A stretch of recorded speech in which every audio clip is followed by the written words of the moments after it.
Assalamu alaikum, and welcome to another episode of Sultans and Sneakers.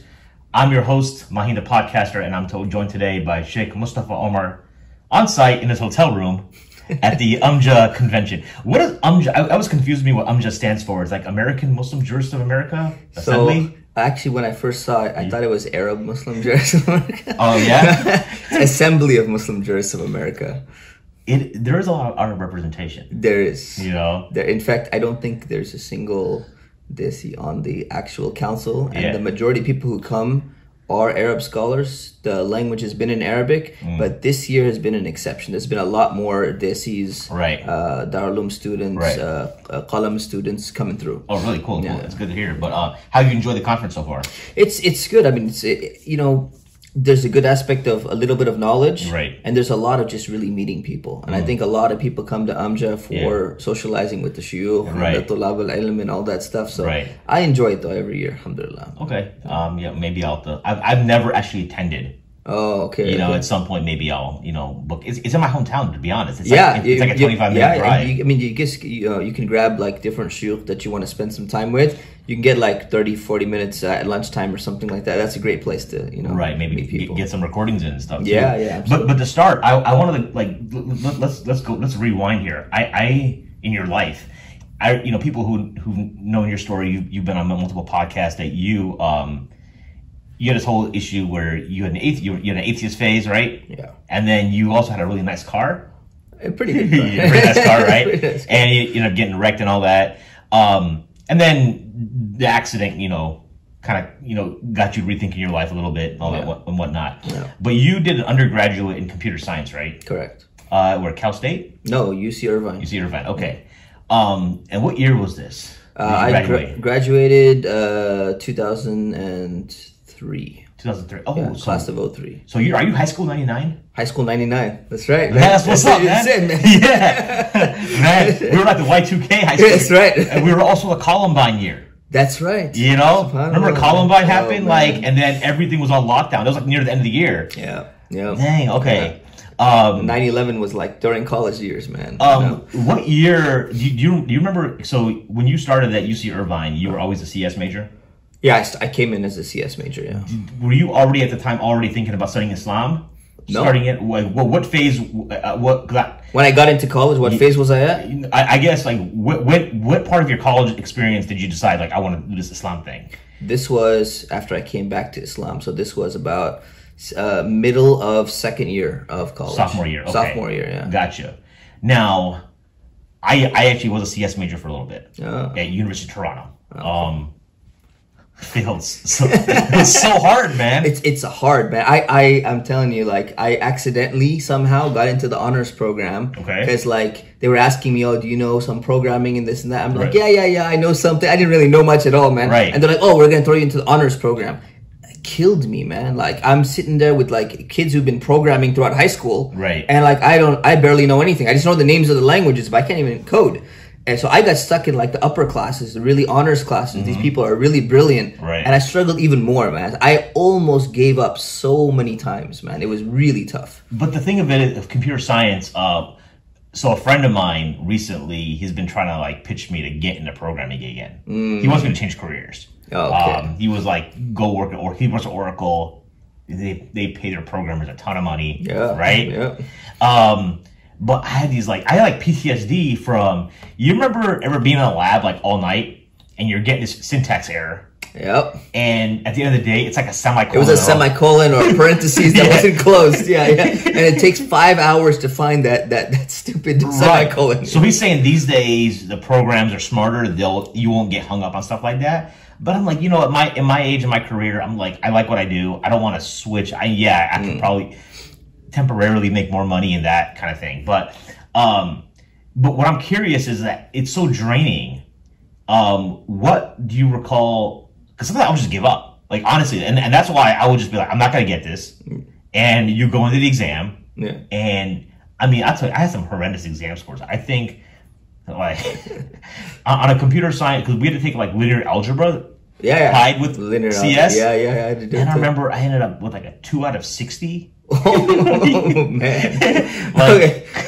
Well, I had a 0 because what we did in our first year, we had a linear algebra midterm. Okay. And we decided, you know what? Instead of going to the midterm, we're just gonna play Street Fighter Alpha 2 like the whole night, and we all just failed the final. So it was a horrible thing to do. But you still got your degree though. I still got my degree. You know, so what happened was I passed. You know, with honors, if you get a B, it counts as an A, and if you get a C, it counts as a B. Okay. It's very interesting. Whatever, this is the way it works over there. Yeah. I struggled in the first year. Okay. What happened was in 99 to 2000, your freshman year. My freshman year, I struggled the most, right? When I came back and that's because I had a different mentality, I had a different way of looking at life. Okay. When I came back to Islam, my whole mentality about knowledge, about studying, about, you know, taking things seriously, my motivations changed. Okay. The CS was not hard afterwards. So what I'm telling you right now is I struggled in the first year mostly, maybe first year and a half. Okay. Afterwards, every single class became super easy for me because my mindset changed. My mindset was like throughout high school, I don't want to read these books. I'm going to read the Cliff Notes. I'm just going to get by with whatever I can to get like a decent grade or a good grade. Right. But when I changed my focus, my understanding of like, hey, this knowledge has value. Right. That was one thing. And then the second one, my parents had told me, hey, we're going to let you go to go like study Islam if you finish college. Otherwise, you're not going anywhere. So I had these two motivations. One is like, you know, I'm willing to sit down and focus and read. And number two, I need to get the heck out of here so I can go study Islam. I don't want to be here anymore. When you have an additional motivation, now it's like everything's easier. You can find that semicolon a lot faster. So, but why not just change your major to something easy then? If you know you were going to use this hard degree. I was about to change to psychology and social behavior. Okay. And I liked that because I was like, you know, I was getting more into the Islam thing, and I'm like, psychology, we can understand the way people function and all that. I'm reading all these books of Mawdudi and Sayyid Qutb, and I'm like, I want to understand how this Islamic society works and everything. So then I went to my counselor, and I'm like, if I switch majors, how many units am I going to have to do? They're like, oh, you have to do all these extra classes because you did all these CS classes already. So I'm like, oh, more time in college? No. I need to get out of here. I need to go to Nadwa, and I need to go and study Islam. So for me, the only reason why I didn't switch was because I needed to finish. I need to get out of school as quickly as possible so I can go study Islam. Interesting. You know, when a lot of my friends, and when we got interested in studying Islam, that was the whole, so this was in 2001, 2002. Yeah. This almost feels like this is like still pre-studying Islam overseas like fad. Oh, really? I think 01, 02? There's nowhere to study over here, man. No, but the idea of it wasn't. So I feel like, you know, recently with the passing of Shaykh Muhammad Sharif rahimahullah, we have like a lot of, we're like remembering a lot of these moments. Yeah. And I think a lot of it was, I felt like 03, 04, 05, when Al-Maghrib got on the scene and got hot. Yeah. That's when people started understanding, oh, there's this thing about studying Islam overseas. Nobody knew. I don't remember. You didn't hear of it as an idea necessarily. I mean, small circles maybe. I was in a Deobandi circle. So because of that, they did not trust in Al-Maghrib. They did not trust in the University of Medina. Right. They would not go to Al-Azhar. These shuyukh had, you know, their beards are too short to teach tafsir and all that. So for them, they were always going overseas, or they go to a local madrasa. But the local madrasa, they want you to feed into the overseas Deoband, Darul Uloom, curriculum somewhere. Right. So that's what kind of got me into, like, I need to go somewhere to study. Right. I'm just checking something real quick. Yeah, make sure my guy is on. Yep. Everything's good? Yeah, it's paranoid because it's like... I prefer to be paranoid, man. Yeah. But anyways... Moore's Law. But how much is... So Dr. Muzammil Siddiqui is in your area, right? Yeah, he's my local scholar. Man. He's a Nadwa grad? He's a Nadwa grad. He's a Medina grad. Right. He's a UK master's grad, and then Harvard grad. So, but because I've always assumed that you going to Nadwa was due to some of his influences. No connection whatsoever. No, nothing. In fact, he was the local imam. Like I would go to the Sunday school Garden Grove Masjid, but I was just an Americanized, white boy on the inside, kid. So the thing is, I did not like Dr. Siddiqui at all. He was like an uncle. He was an uncle, and I couldn't relate to him. I couldn't listen. I couldn't like focus in his khutbah. Right. I couldn't hear anything that he's saying. He's just a random uncle, and I'm not interested in Islam anyways. Right. So it wasn't. And now obviously I respect him very much. I'm on the Fiqh Council with him. I absolutely love him. But at that time I had a very, very poor opinion of him. So he had absolutely no influence whatsoever on going to Nadwa. Interesting. Nadwa was me trying to basically balance between, I'm trying to define myself. Am I a Deobandi? Am I a Salafi? Am I academic? Because I've been reading a little bit of all of this literature. I'm influenced by a little bit of everything. I've been reading Orientalist stuff and all that stuff. So I'm like, where do I find myself? And then Nadwa presented itself as like this balance between Deobandi, Salafi, academia, traditionalist, Sufi. It's like a mix of everything. And I'm like, that's the place for me. That's what I thought it was at the time. Did you read What is a Madrasa by Ibrahim Musa? No, it was not out at the time. Oh, I mean, recently. I mean, I've read. You've read it since. I've read it. Yes. I mean, it seems like there's this whole dichotomy of like he started at Deoband and then went to Nadwa. Yes. And we mentioned, so he's actually a classmate of Sheikh Amin from Dar al-Qasim. Oh, I didn't know that. Okay. So we inshallah we're gonna be Sheikh Amin today. Yes, inshallah. You know what I mean? Yeah.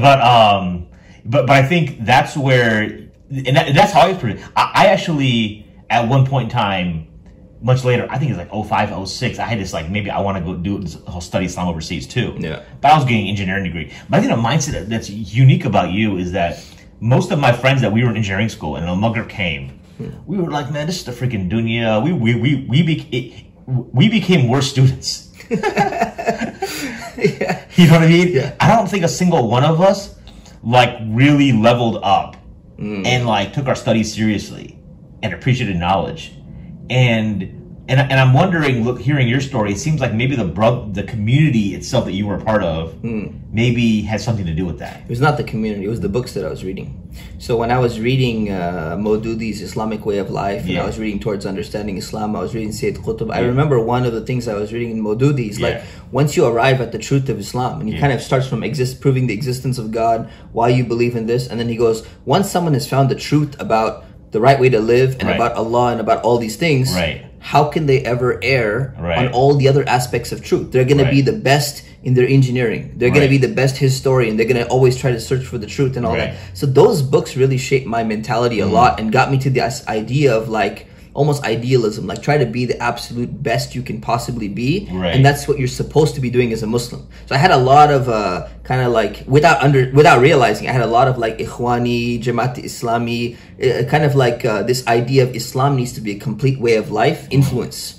Right, so even though I was kind of like caught up on some fiqhi masail and issues here and there, some aqidah issues and all that, for me it was like Islam, like I didn't have any Islam in my life before properly. Now I need to, like, my entire life needs to adapt to Islam. And I'm like starting from scratch. So for me, like that just enhanced my studies. I realized the value of knowledge. When I read Ihya Ulumuddin the first time, like chapter of knowledge, Kitab al-Ilm, I'm like, wow, like knowledge is valuable. But I didn't understand that he's talking mostly about Islamic knowledge. So I'm reading this English translation. I'm like, knowledge in general is like good. And he studied philosophy. So that all these kind of books really shaped my mentality. It really wasn't the community. It was just a lot of these books that I was reading really shaped the way that I was looking at things. But most young people at that age were reading the books that we are somehow gravitated, like people recommended to us. Like, how did you even come across these books? Like the books you're mentioning, they honestly never came across my radar. I know. You know what happened? So the thing is, it's two ways that happen. Sometimes I would hear someone, like I would visit like a scholar or something like that, and they're like, this book is advanced. He's talking to some other student, and he's like, this book is advanced, you shouldn't read it. And I've always been like a rebel at heart, so I'm like, oh yeah, I shouldn't read it? Watch this. And I go and order an Amazon, and I'm like, start reading it, I'm like, oh man, this book is hard, man. So that's one thing that I did. The second thing that I did was, while I was in the middle of my CS degree at UCI, I dropped out of school for a year. When I dropped out of school, I went into the library. I'm like, I didn't have any mentors. So I just went into the UCI library. And I'm reading whatever they have. So I'm just picking up anything that's Islam, written by Muslim or non-Muslim. It doesn't make any difference. That's what exposed me to all this stuff. I would go to my local masjid, and I'd be like, just what are these books they have on the bookshelf? I just grab all the books, and I would find everything, because the Tabligh Jamaat came, I'm reading Fazal Amal. The Ikhwan came, and they started putting all these books from WAMI, you know, World Assembly of Muslim Youth, all the Sayyid Qutb books, Mawdudi books, you know, Nadwa books. I just started reading all that stuff. So I just picked up everything that I could find. I wasn't getting any recommendations. And then my recommendations were coming from Amazon. So I buy Ghazali on Amazon, and it's like, would you like to buy Reconstruction of Religious Thought by Muhammad Iqbal connected to Ghazali somehow? I'm like, sure, add it to the cart, man. Might as well. You know, 102. Yes, in 0102. Okay. I started teaching Arabic myself. I started teaching myself Arabic. Okay. So I go on Amazon. I'm like, okay, I got to let me learn some Arabic. Okay. I buy every single Arabic book that I can on Amazon. I buy like 200 verb conjugation. I'm like, what am I going to do? I have no idea what I'm going to do with this. So people, you know, will listen to this interview and from the get-go feel like Mustafa Umar is somebody who gets, like, he's self-motivated, self-driven. You know what I mean? Because, like, in our day and age, you know, and people who are listening to this podcast will know that I'm trying to shift this idea. There's an idea of, because that kind of reading takes a lot of time, right? And I was not a reader, by the way. Okay. I was never a reader. I had never read a single book in high school. Until Islam, I had never read one book. Every single book in the curriculum in high school that's assigned, I never read a single one of those. All those books, Charles Dickens, A Tale of, you know, Owen Meany, and all these books. Didn't read a single. I just read the Cliff Notes, and not even read the whole Cliff Notes. Right. And I just figured out how to get through. So for me, reading was tough, man. It was very difficult. But for me, I realized the only way you can learn these things is through reading. There was no, I can't sit there and watch. I love watching movies, man. I'd go in the cinema. Go from morning to evening. I'd watch 5 movies back to back. My whole day, escapism, right? So I was not a reader. Oh, okay. I became a reader.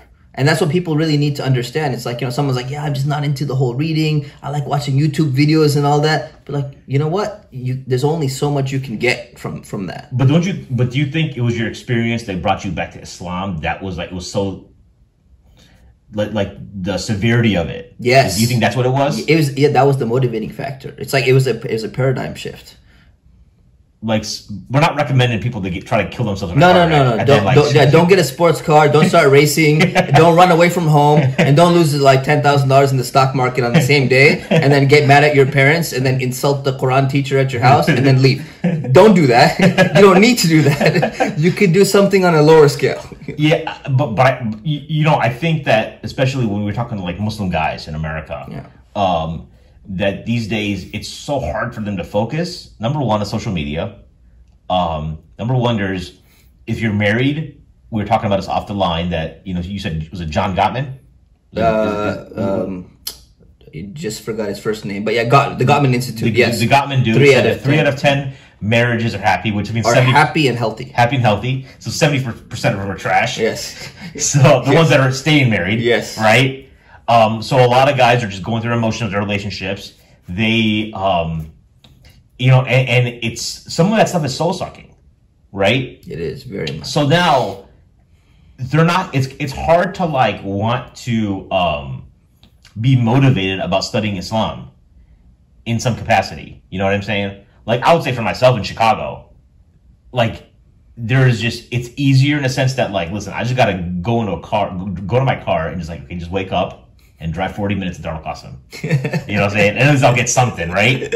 And the rest of my week might suck, like, just, you know what I'm saying? Or there might be but there's a lot of people don't have that capacity, or they're not even going to have that willpower to do that, because their life because what happens is that they'll be in a relationship, and it's kind of like, all right, they're married, they got kids, they're just like midlife crisis. They're in a job that they hate.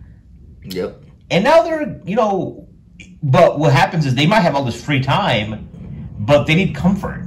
And so what they do, Netflix binging, you know, fantasy football, video games. Escapism, man. Right, is what you alluded to. So how do you break out of that, though? Because now you have gotten, you're living a lifestyle that's like perpetually, you know, basically soul sucking. It is. it's like you have to just realize what's healthy for you, what's not healthy for you. It's like food, man. Yeah. You know, it's like you just get caught up in like you want to eat the tastiest foods. Right. You want to eat all these deep dish pizza every single day. You know, he's talking about Giordano as a halal one. Dude, you will die. Like I'm still digesting this thing from last night, man. I skipped 2 meals just to do this dinner, and like I can't eat for like another it's like 24 hours. You can eat like 2 pieces. The thing of it is, that's a great challenge. If anyone wants to do the Giordano deep dish every day for a month, you might not survive. You may not survive. That's like a supersized me, movie, man. That's worse because you do all that. It's like heavy stuff. I couldn't imagine the state you'd be in. A daily deep dish? Wow. Yeah. You give people ideas now. Yeah, I mean, that's an idea. Hey, some people reach do not try this at home. No, some people reach out to me. They're like, "Hey, Maheen, I want to start a podcast. I want to start a YouTube channel. You don't even advice." I was like, "Well, here's an idea for you. You could do a 30-day YouTube channel of like binging Giordano or deep dish. If you're in Chicago, I'm sure if you're in another part of the country, you can find something else. But you know what I'm saying, though? Like, it's what you call a rut, and it feels like you've dug yourself this hole and you got to climb out of it. Yeah, and the thing is, you got to realize that you're in a hole, and that's the biggest problem. Is that people think that, you know what, I'm getting out of the hole by digging myself deeper into the hole, and that's what they're doing by this escapism. Right. The more you sit there and you binge watch something, you're like, this is gonna make me feel better. It's like a drug addict, right? It's like, this is gonna make me feel better, and I need this, basically. Okay. And that's not what you need. What you're doing is you're actually digging yourself deeper.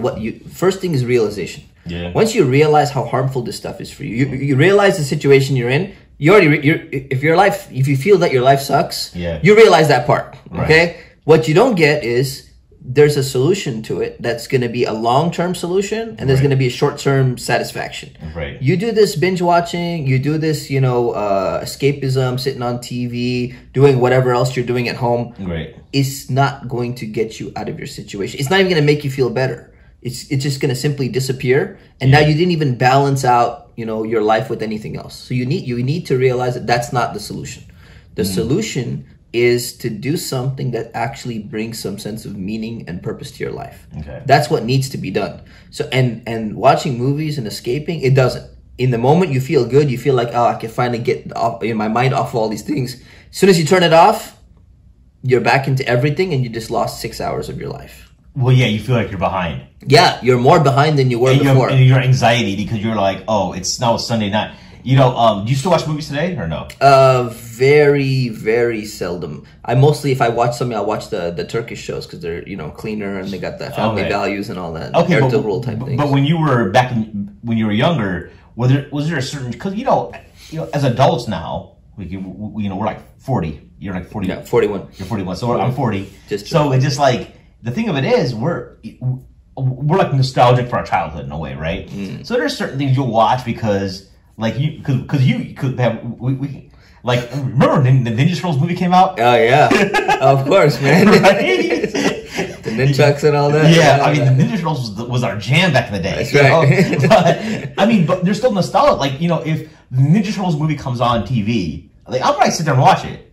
Right. You know what I'm saying? But it's still reaction. But do you think it's about being like backtrack. There weren't genres that you enjoyed that you were like, okay, I still like this genre of movie. Of course, I love sci-fi. I love action. I love thrillers. Okay, I love a lot of. I love comedy. I love a lot of genres. Right, there's no doubt. But if I do it, I know I have to limit myself to this particular amount of time. This is my time block, and it usually should be used as a reward rather than as an escape. What's an example of a reward? Like, take me through a scenario where there's something you want to do, where you like a goal. Yeah. Can you give me an example, and then how you reward it, and then how that works? So let's say, okay, I work my 8 hours, my normal job, right? Okay. I get all my work done, and I'm like, you know what? I'm writing this book. I need to put at least like a solid hour into my book writing today. I need to sit down, I need to focus, get all my stuff. If I get this hour in, I get 30 minutes of screen time. Okay. Now I can play a game. Sometimes I'll just like pull up like a Street Fighter, or, pull up like something, like it's in nostalgia, man. Sometimes I'll pull up like a Bubble, Bust a Move or something like that. But like, I get to do this thing for 30 minutes. Right. Because I've earned this. I deserve it. right? And I realized the mistake is sometimes if I do that in the beginning of the day, I'm like, you know what? Let me start with this, and I'll do my day. And if I don't make the thing, I'm like, you know what? I made a mistake. I try to reward myself before I actually did the other work, and that's a big mistake, man. So for me, I guess my advice is college football. You know, I went to Ohio State. You're in USC country. Yeah, USC is supposed to be back. So you know, but I went to because I went to the school. So definitely, like during the fall, it's my thing. And it's hard to because I now have Arabic class on Saturday afternoons at 3:30. Yeah, and I'm just like, man, it's like sometimes you just take an hour break. And I'm always hoping that my instructor cancels or something. Like he actually canceled yesterday. Okay. He's in Egypt, doing like Studio Arabia. Okay. But I think the thing of it is that you realize that times suck. That college football, you enjoy it, but it's like the season of every fall. I'm just literally on Saturdays I might watch 5 to 6, 7 hours of TV. I don't watch much NFL. Yeah. But college will take it out, and then Cobra Kai just came out on Netflix. Was it season 3 or something? Season 5. Oh wow, they're at 5 now. Okay. Yeah. So it's it almost it makes you feel like it's obligatory upon you to binge the entire thing immediately. I know. You know what I mean? I know. But you're oh well, it's only once a year. You know what I'm saying? It's it's only once a year this show's coming out, and I gotta just get through it all.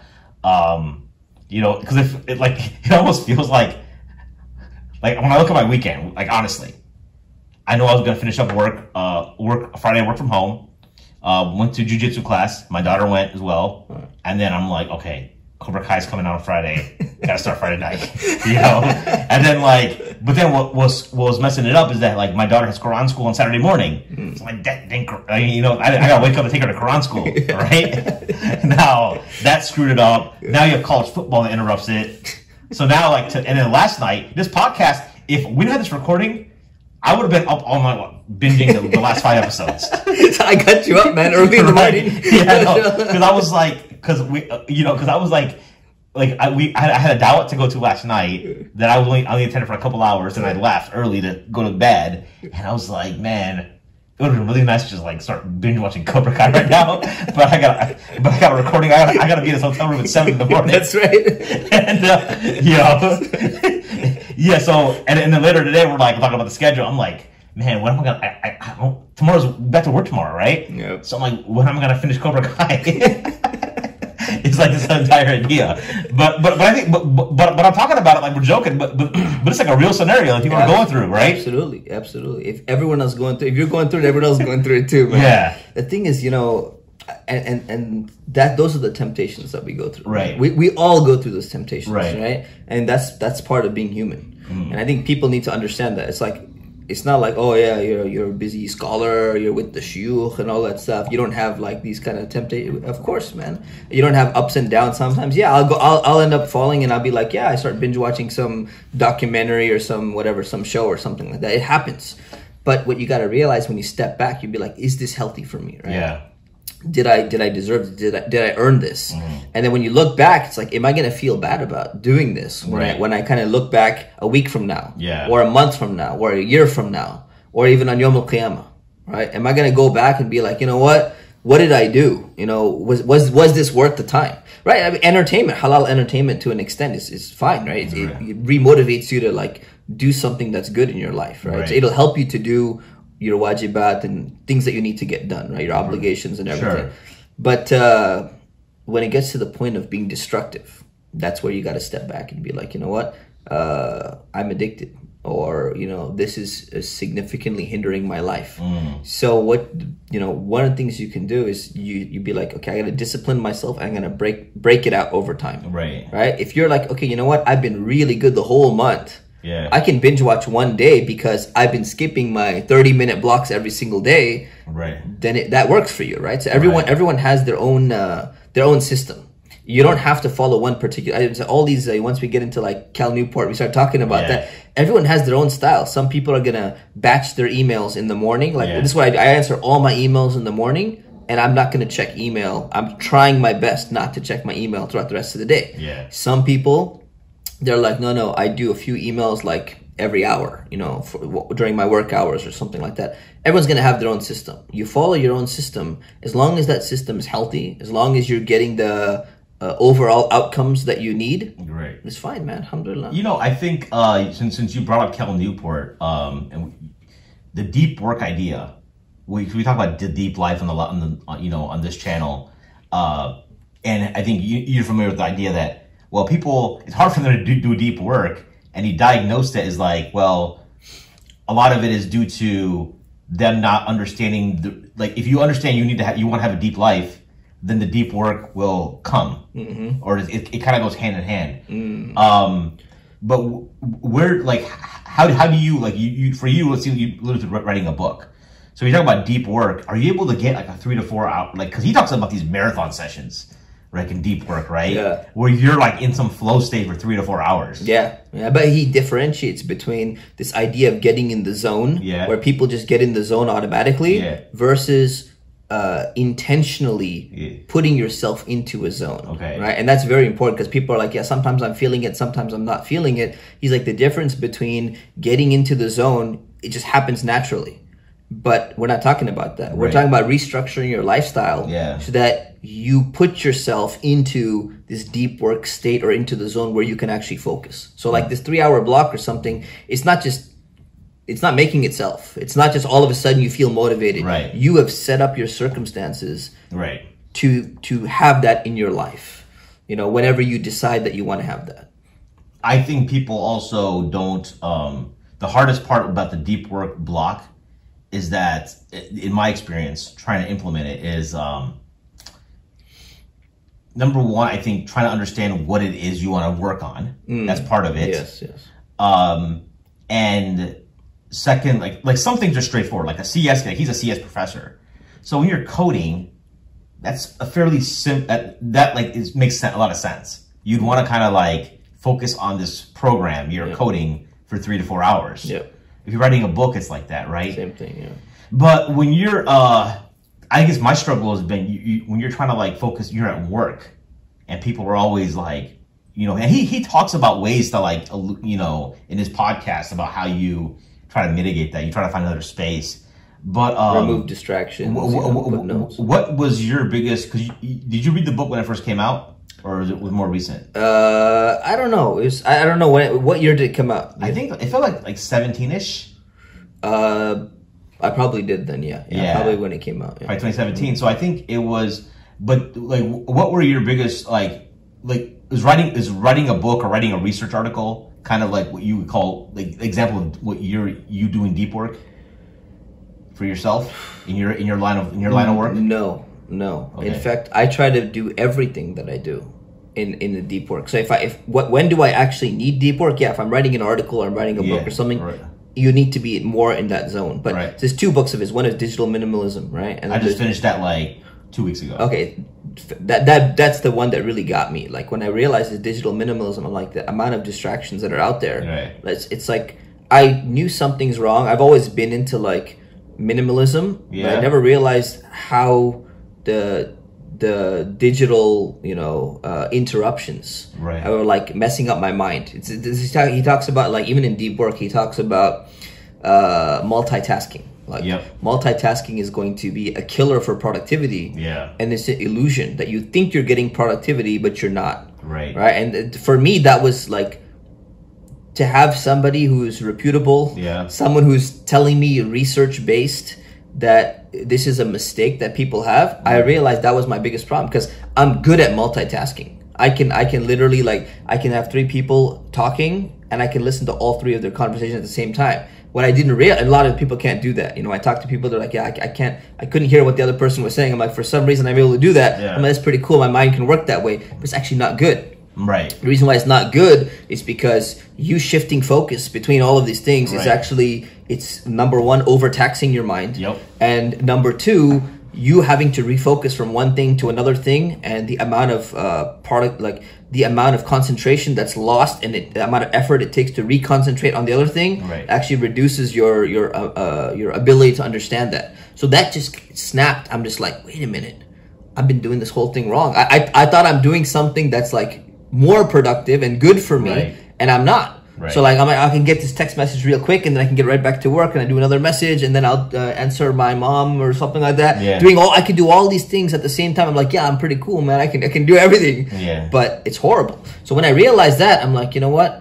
That's why I'm not able to focus. That's why I'm not able to concentrate. That's why I'm losing my attention. That's why when I'm trying to write something, when I'm trying to prepare a khutbah, whatever it is. So that's what really got me into this idea of like, in order to get to deep work, you need to eliminate all these distractions. You need to put yourself sometimes in a state of boredom. If I'm going to go for a walk, I'm going to be like, you know what? I'm not going to listen to anything anymore. I'm going to just go for a walk. And I'm just going to allow myself to just do absolutely nothing.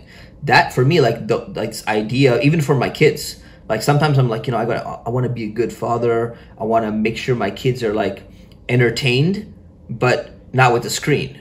So I'm always like trying to play with them. I'm trying to talk to them. I'm trying to do this. And then this idea of like, you know, I read some stuff about kids, like they need to be bored because actually it helps develop their mind and develop their own creativity. And it does so many functions in the brain. I'm like, for me, that was like a game changer. I'm like, man, I've been thinking about this entire thing incorrectly. And I know I always had a problem with like always wanting to be entertained and distracted and all that stuff. Right. That was a complete game changer for me. So I'm like, I need to make these adjustments in my life to what I know I want to be, because I have a reason to be like that. Okay, so you talked about a lot. You laid a lot out there, right? So So you mentioned digital minimalism.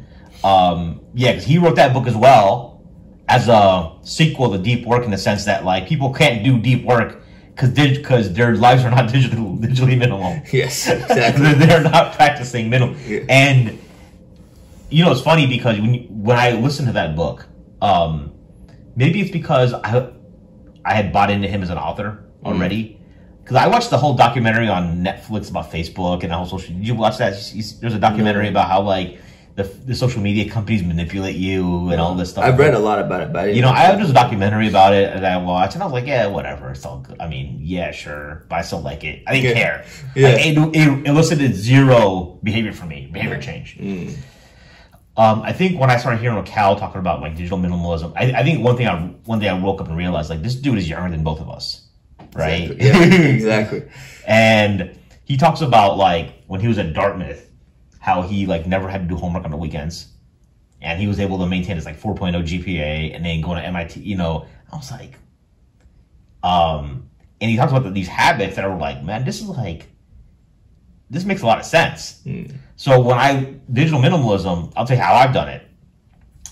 So we've been talking on iMessage. Yeah. Mostly because WhatsApp is not on my phone anymore. Yeah. I don't know if you have like, so that's been everything's weird. Muted for me. All groups are muted, and sometimes my WhatsApp is just all my notifications are muted.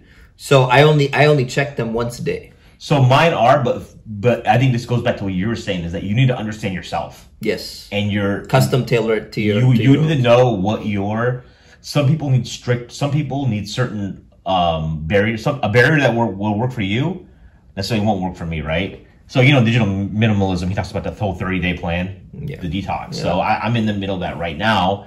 I don't know if I'm doing it by the book is what he's saying, but what I have done is like, I still have all my accounts just on my computer, right? With a podcast, you just can't completely go MIA. Yeah. Like I can't literally like leave the last episode of the Mad Mom Looks I did, because we used to use WhatsApp to communicate. Yeah. And then like that night, I went and deleted everything. like it would be wild if I like said, hey, it was my last Mad Mom Look show, and now I'm gonna like completely fall off the grid for like 30 days, like not have any no. So I still have it on my computer, but I found it'd be really useful because like number one, I think the biggest takeaway I've learned so far is that the only thing I'm gonna add back to my phone is Instagram because of the stories feature. You need to have this like for content creators. I think it's like you need to have something. Everything else I can just post on my PC, on my Mac. Yeah. I have Facebook on my computer. I don't have Facebook on my phone. Okay. The only reason I have Instagram is because I can take a picture directly and rather have to go transfer it to my computer. It's going to be a complete step. I don't even go through feeds or anything like that. So I have that. I don't have any of this other stuff on my phone. So Instagram, and what I like about Instagram, some people don't like Instagram, but what I like Instagram is like, you know, I'm like a connoisseur of like men's clothing or sneakers and things of that sort. So like, hence the title of this. I heard you got like 50 sneakers. I don't know if it's public or private. It's in the 70s. 70s. But I actually have two that I'm selling. They're actually. So you're gonna be down to 68. I don't know what I used to keep a spreadsheet. Wow, man. So, I'll show you what I'm selling in my trunk when we go to when we get on the car later today. So digital minimalism, yes. Sneaker minimalism. No, sneakers actually. I haven't picked up sneakers in a while because I think I'm transitioning also my fashion sense to more a grown man's wardrobe in a sense. You know what I mean? So you know, so it's morphing a little bit because you're finding yourself. You're interested in different things. But for me, like, fashion is a hobby. So it's like, it doesn't have to be for everybody, but I enjoy it. So, but I use IG for that. You know, I'll see what's going on and, you know, you see sales and things of that sort. Okay. You can catch them through IG. And the real thing about IG is IG, it doesn't suck you into like random beef. Like Twitter will. Twitter will suck you in, man. I've seen, I don't even go to Twitter. You know, so I have Twitter still on my thing, but I'm trying to be with Twitter. I'm just trying to be proactive in the sense of I'm just here to post stuff. I'm not going to react to anything. Exactly. I'm not like, you know, and when it's not on your phone, you have a very limited time. And I don't work remote, right? So I'm not going to be home. Like by the time I get home, I'll be tired. I'm going to have to do other things, and I'll get on the computer at some point, like maybe 10, 15 minutes. And then I'm not going to have time to scroll feeds. Exactly. You just don't have the time for it. And then the other thing is the WhatsApp group chats. Because I got sucked into so many like arguments on WhatsApp with people I've never met that I'll probably never meet. Right? And I was like, so that's been the biggest takeaway. So I think my 30 days is up next week. So then I'll probably just, but I think that's Calvin. That's what he says. He says, go back and say, you know what did you miss in your life? Right. You know, what value did you lose in your life? Right. And if you lost some significant value on something, bring that back. Right. And if you didn't, just leave it out, man. Right. Yeah. So I think that's what worked for me. But we want to talk about like, you know, with the Fiqh Council and whatnot and research. Do you, when you look at a new issue, I know in the Mad Mom Looks, we talked about cannabis once. There's always these new, like more recent, like for example, what's Amjad talking about this weekend? Is there anything hot button that's technology? So it's a very broad topic, okay. But then they had all these issues come to them about technology, so they put it into like different categories. By the way, you never did answer what Amjad stands for. No, I did. Assembly of Muslim Jurists of America. Assembly of Muslim Jurists of America. Gotcha. Yeah, okay. Assembly of Muslim. Okay. So when you look at a new issue, like what's like how do you know what? Let me tell you some of the issues. So sure. Since you asked, so some of the ones that we wrote cryptocurrency, okay, NFTs, okay, cultured meat, you know, lab manufactured meat. Okay. So that's like we're getting ahead of the game because it hasn't launched in America yet. What else? Is that like fake meat? It's like in vitro cells taken out. Okay. It's meat produced from animals in a laboratory without actually becoming an animal. So it's not like the tofu. No, not impossible. No, not impossible foods and Beyond Meat and all that. Okay. No. This is actual animal cells. So you're cloning. Yes, exactly. It's like cloning. And this is happening in Europe. The first burger was fried in 2013. This is old technology. Okay. It was a $60,000 burger, right? It's already available in Singapore. Okay. So they have restaurants in Israel, Singapore, other countries.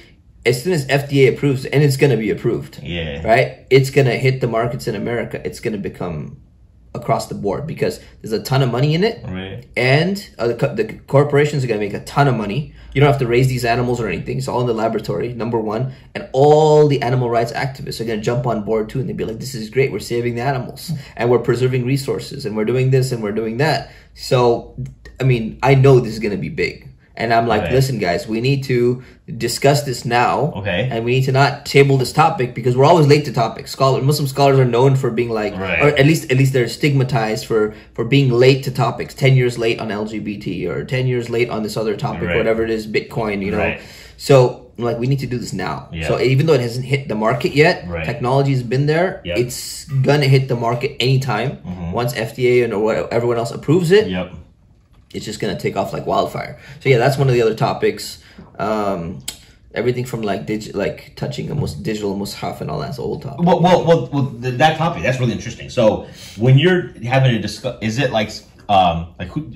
let's say if you're presenting on that. Yeah. I don't know if you were. I did. Yeah, I presented on all these topics. Yeah. So when you talk about that, like, where do you start? For example, since I know we love talking about meat here in Chicago, Sharif. You know what I'm saying? So one of the big topics, man. You know, it defines who you are as an identity. It's like identity marker, man. You know, right.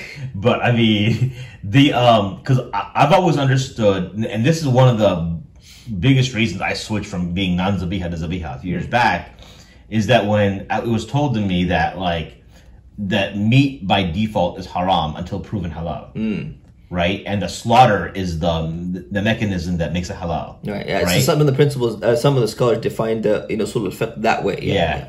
Right. So there isn't even. Oh, so there's not necessarily consensus on that. Even it's not consensus. You know, it all comes back down to semantics. Okay. So technically, yes, it is like that, but also technically, is no, it's not like that. The reason why is when they say the asl fil ashya al ibaha, like the original ruling in things is permissibility. Yeah. The reason why they're saying that when it comes to an animal can only become permissible if it's slaughtered correctly. Right. So what they mean is, if you're talking about the animal itself before it's being slaughtered, or do you mean random meat that happens to be found somewhere, and the assumption is this must be in a Muslim land, then you go back to the original principle. If you're in a Muslim land and there's an assumption that a Muslim must have slaughtered it, you're allowed to eat it without actually having to investigate. If you go to a Muslim's house, right? If I go to your house, I don't know, let's say you say on this podcast, you know what, you went to Zabiha, you invite me to your home, right? And I'm like, you know what, that was 2 years ago in the podcast, man.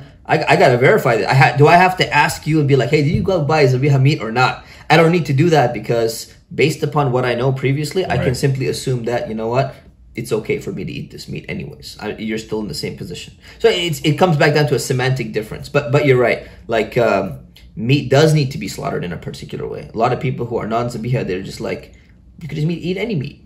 But you can't. You can't go to like China. You go on a business trip to China and you'd be like, and a lot of people are like, of course. I'm like, did you ever eat at like one of the Chinese restaurants? So you had some like chicken. Oh yeah, I love that Manchurian chicken in like Beijing and all that. I'm like, oh yeah. So you ate it, right? So yeah, because I don't, it's okay. I'm like, it's okay because they're Ahlul Kitab. He's like, yeah.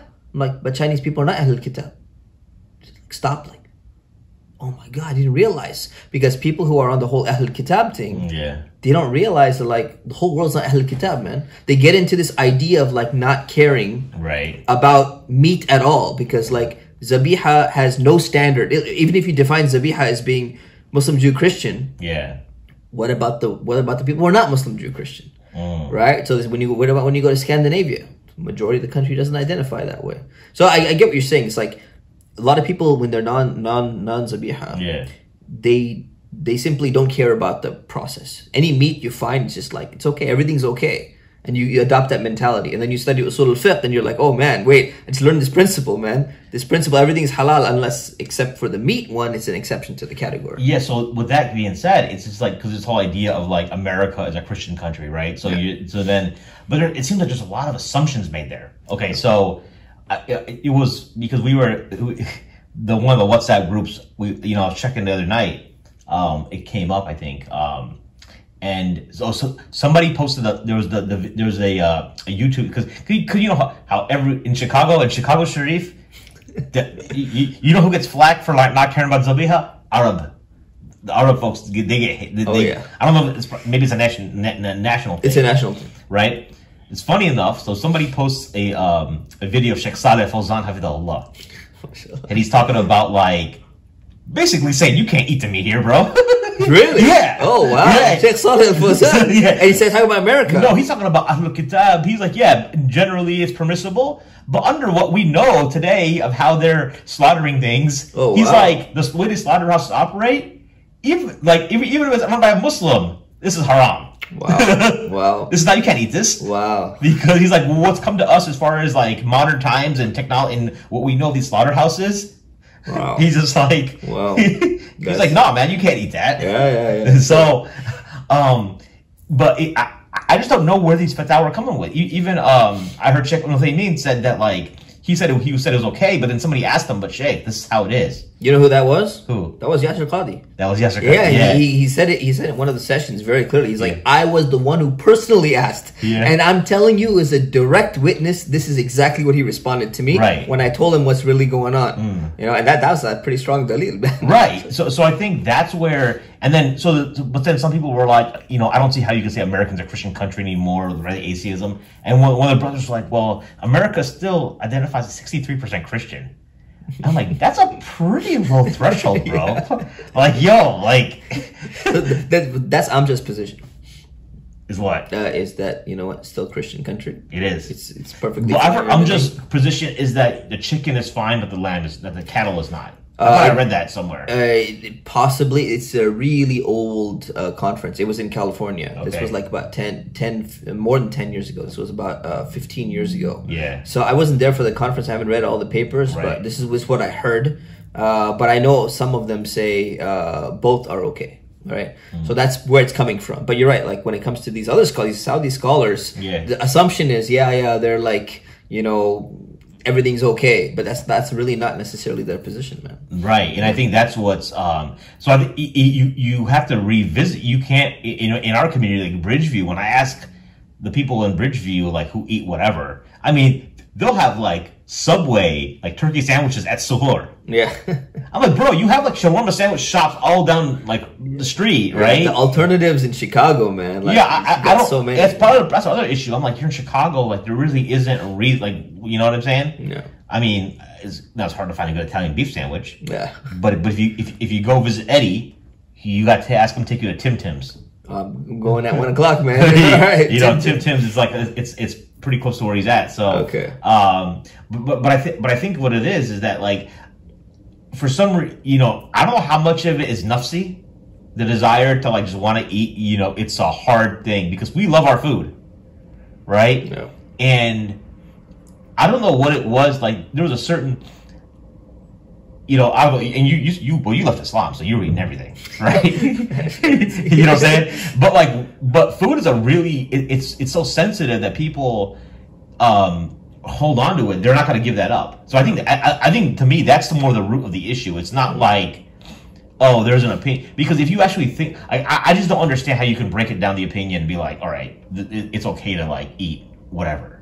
So the thing is, I mean, there's nafsi element there, right? Yeah. But it's like if you're getting the fatwa from your local sheikh, yeah, and you're like, you know what, I trust this person, okay, yeah, and he's telling you, hey, it's okay to eat. It's like, well, if there's no real difference between the two, and the other sheikh is telling me both of them are in the same category as halal, and he's not even emphasizing that you should even try to support Muslim businesses or you should try to support Zabiha or whatever it is, and you have a bad experience with the community, you're like, oh, these Muslims, they cut corners and there's Zabiha may not be done, good for the animal, I'd rather eat organic and grass-fed rather than this and that. Then you're like, well, it's not so much of a nafsi thing. It's like your parameters have been defined by the scholar that you went to. That's fair. I don't criticize the average person who, this is how they grew up, right? This is the scholar that's giving them the fatwa. Right.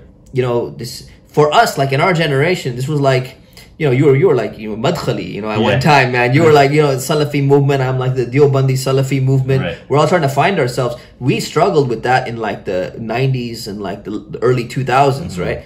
Today, people, this is not even on their radar. It's just like they're not going through these kind of identity searching and like trying to find which are the ulama al-haq and which ones are the right scholars and all that. So they're not looking at this issue.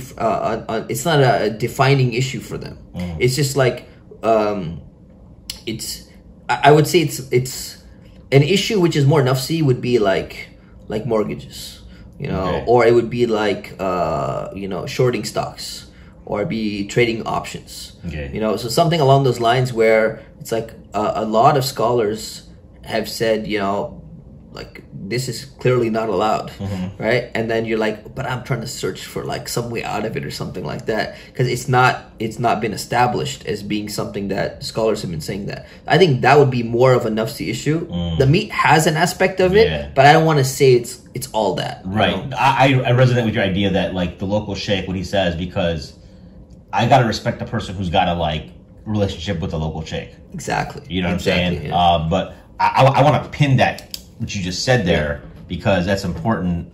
This pen doesn't even work. I'll have to remember. But back to the meat. So now, when you're examining this meat in the lab issue, right? So now there's no slaughter.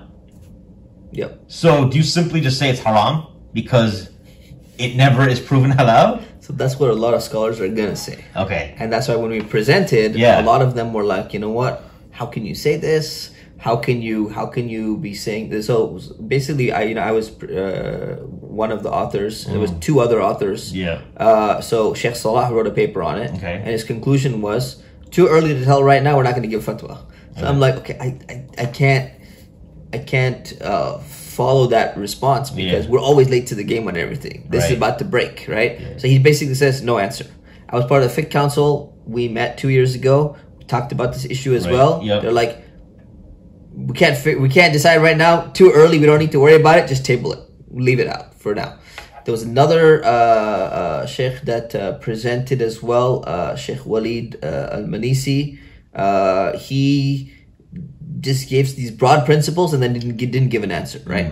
So myself and Sheikh Omar Khan, we're like, look, basically, there's a few issues that come into play, right? Among the issues that come into play is these cells were taken.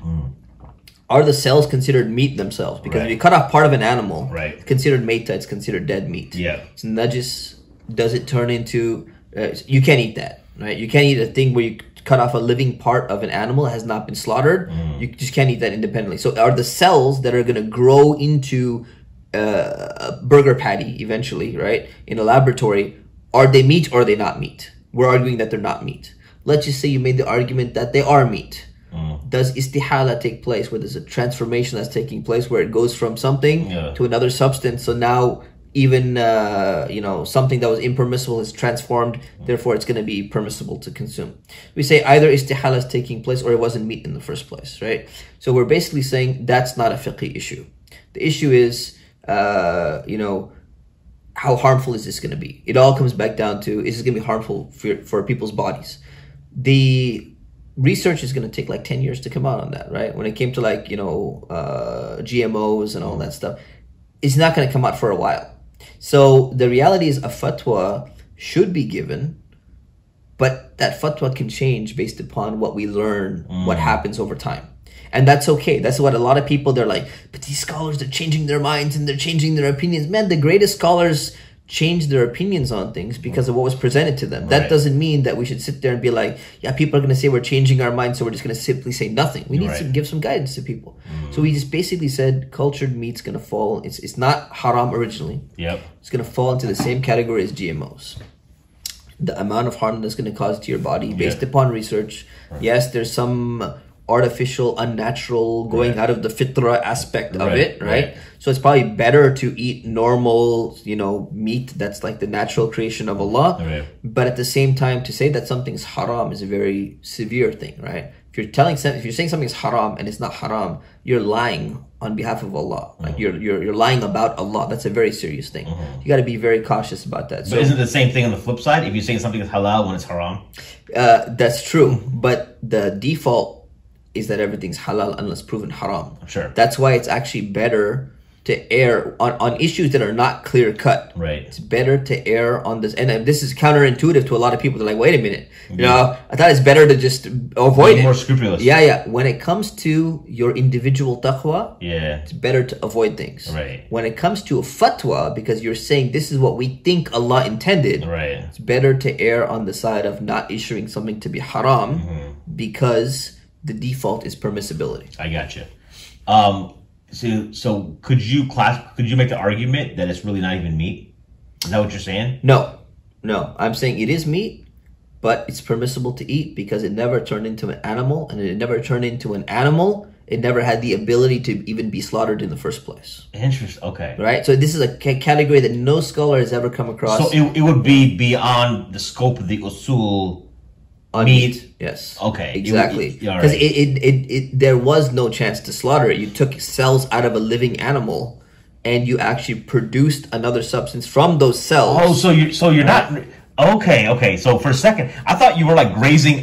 You're not making a cow. No, you're not. You're going into cow. You're extracting cells, going into laboratory, making the cells replicate, and forming an actual piece of meat. Like a steak, a T-bone. You get a T-bone steak, right? Exactly. Exactly. You get the bones and you get the blood. Everything is going to be in there. Oh, okay. It's straight into a piece of meat, but that has never gone through a process of being a living animal. How expensive is it? So you said it was $60,000 for the... That was 2013. The original test case. That was just a testing case. Yeah. This is going to become cheaper or same price as meat. Interesting. The process is going to be cheaper. Right now it's a little bit more expensive because it's like very rare. Okay. But it's like $20-$30. Yeah. Eventually it's going to be like probably cheaper than meat. There's, you talked about the mortgage. So there's an interesting phenomenon that I've noticed is that like, so in the Hanafi school, many scholars have argued that like we live in Darul Harb, and so therefore the fatwa for like so they're very loose on like you get your mortgage through Chase, you don't have to get it through Islamic Finance, etc. But they tend to be very strict on the meat issue, and so some people are like, man, like what the heck? Because they'll talk about meat like, listen, if you eat haram, your dua is not accepted, your prayers not for 40 days, etc., etc. But then you're like, what about the whole hadith about going to war with Allah and His Messenger? Is that a hadith? Yeah, you're right about riba, right? So it's just like, but then they're like, well, this doesn't, and they had their argument for just. But that's an interesting observation. I don't know if you have any comments. Are you familiar with that? I'm familiar with it. Yeah, it's very inconsistent. It's a mistaken notion. This idea of like looking for the statement of Imam Abu Hanifa, who said, "Oh, if you're in Darul Harb, you're in a abode of war, and you're living among people, and this and that. Can you take riba in order to weaken the enemy?" Right? If this is Darul Harb, you're not even allowed to live here in the first place, right? You're allowed to like pass through the land and like do some trade or whatever. Right. You're not even if you were gonna make the argument that number one, this was Abu Hanifa's real opinion, which is debatable, right? And then you'd have to make the argument number two, is America Darul Harb? I wrote a 10-page paper on this, whether it's Darul Harb or not. It's in English. It's on academia.edu. But it's really hard to make an argument that is Darul Harb, right? We're not in those categories, classical categories as being a state of war. Right. Number three, if it is Darul Harb, what are you doing living here? You're not supposed to be residing here. So like I'm surprised that someone can take the fatwa and be like, you know what, we're gonna reside in Darul Harb. We're going to build madrasas because I know where the fatwa is coming from. We're going to build madrasas in Darul Harb, right? And then, but we can also, utilize riba because we're living in Darul. It's an inconsistent application of a fatwa, and that's the mistake. But do you think because I've heard some people use Darul Harb and Darul Kufr synonymously. Could you say it's Darul Kufr? Darul Kufr is a different category. Okay. So even if you take... Yeah, you can say it's Darul Kufr. That's fine. Using them synonymously is not correct. That's why I think sometimes you feel like they're using it synonymously. They probably are, but that's a mistake. So if you look back to scholarship, that's a big difference.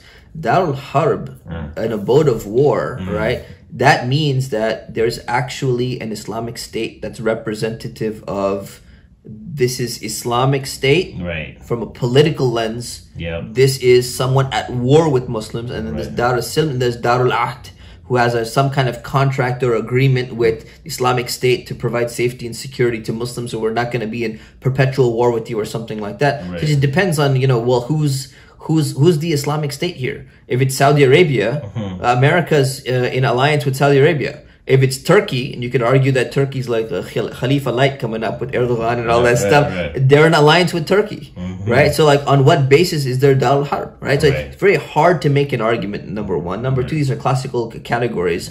And number three, if you take the fatwa that this is what Imam Abu Hanifa or whichever other scholar was saying that, it doesn't apply because of political lens. It's not about, the majority of people around you are non-Muslims. So Ibn Taymiyyah, we can get into all these details. I wrote this paper about Ibn Taymiyyah, Shaykh Ibn Taymiyyah, Shaykh al-Islam.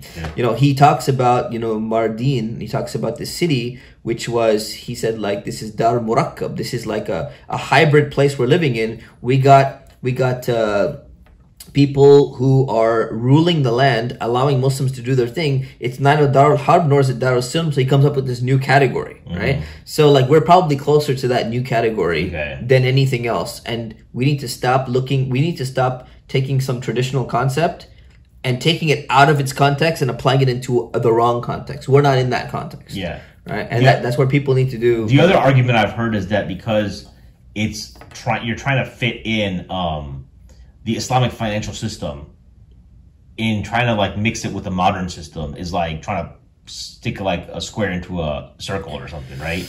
Yeah. And they're making the argument as well that it's just gonna make things you're not gonna progress as a civilization. And I've heard some of these mashayikh use this rationale as well. Right?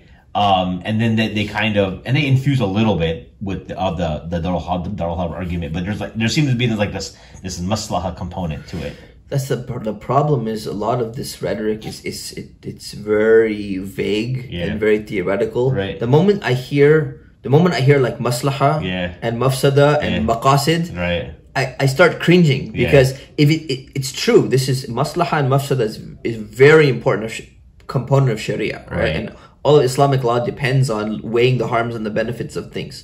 But when you just throw out maslaha, you can say maslaha for anything. You'd be like, you know what, I'm really hungry, dude. Like pepperoni pizza in front of me and everything. This is a maslaha for me, right? Where are your conditions? Where are your limitations, right? So this is when you don't follow it up, it's a problem. But responding to this, it's like, yes, we live in a system. We're all going to be at some level. Our money is like going through inflation, right? Yeah. We can't prevent that. But do you try to minimize the amount of influence or effect or haram that you have on an individual and societal level to some level, or you simply just don't care and we just like throw in the towel, be like, you know what, we just lost this battle and things are not going to change and we shouldn't even try to do fattaqullah mastata'tum. Try to fear Allah as much as you can. Right. You do it to the point that you can. Right. Just like if you can't stand and pray and you're hurting, you sit and pray. You don't just be like, well, because I couldn't do the standing, I'm just going to skip prayer. I got you. Right. I pinned something, and you mentioned something about the whole local imam, right? Yeah. There was I was talking to Hassan Shibli. He was in town last week, and he did a recording with Ramad Memluks, and then we had like pizza after. Like, I'm not a part of that. I was like, hey, deep dish? No, there is a.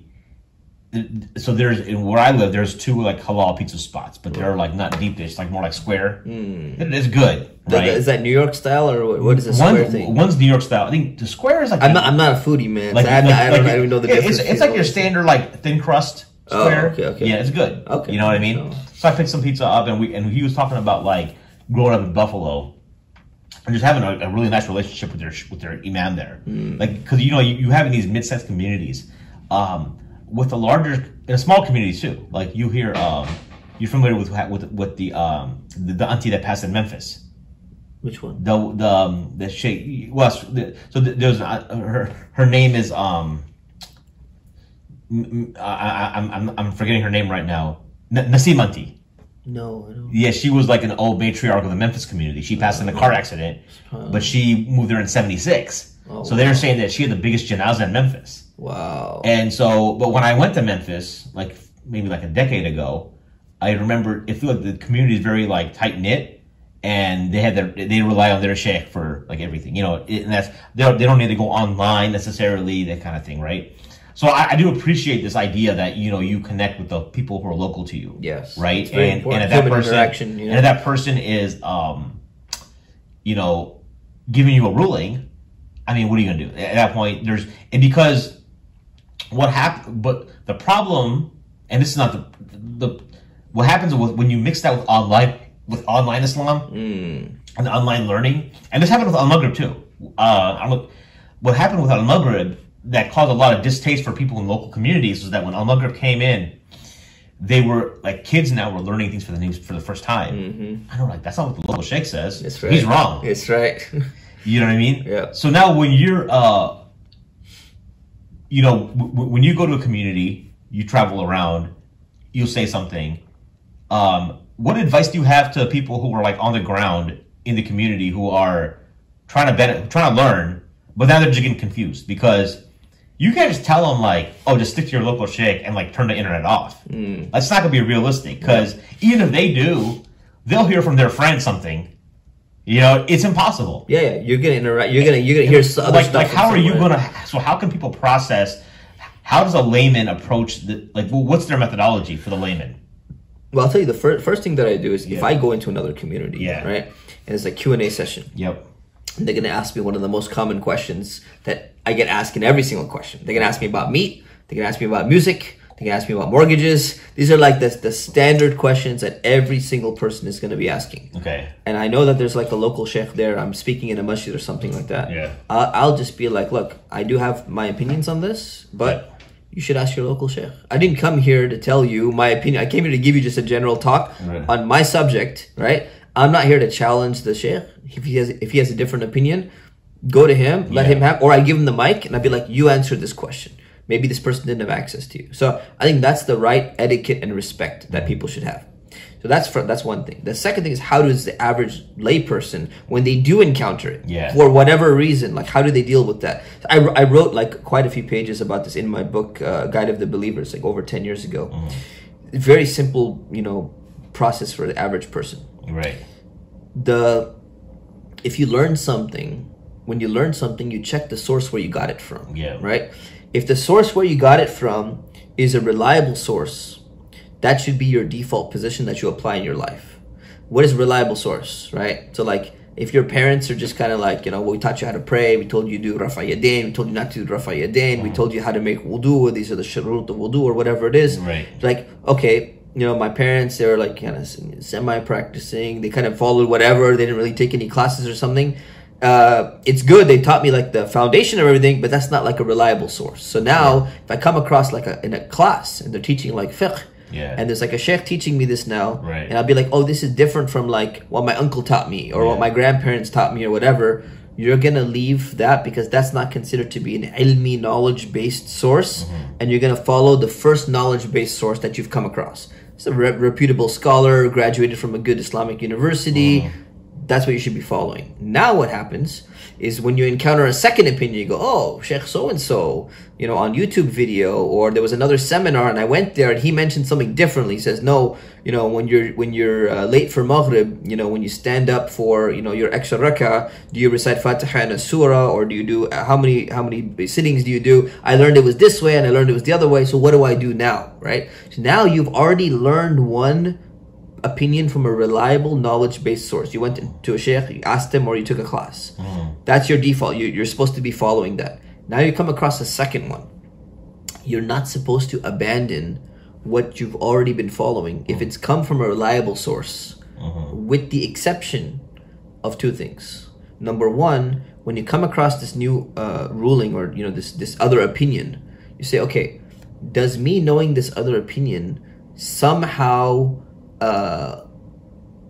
cause me to question the credentials of the person who gave me the first ruling, right? So let's say your local sheikh told you, it's okay, you're allowed to buy a home with Islamic finance company X, Islamic bank X, right? And then all of a sudden you come across another person, and then you're like, I heard this from this other sheikh, and what he's telling me, it was so convincing, it made so much sense. Yeah. And this other one never really made sense to me. It seems like a riba-based contract. Like, what am I doing anyways? Yeah.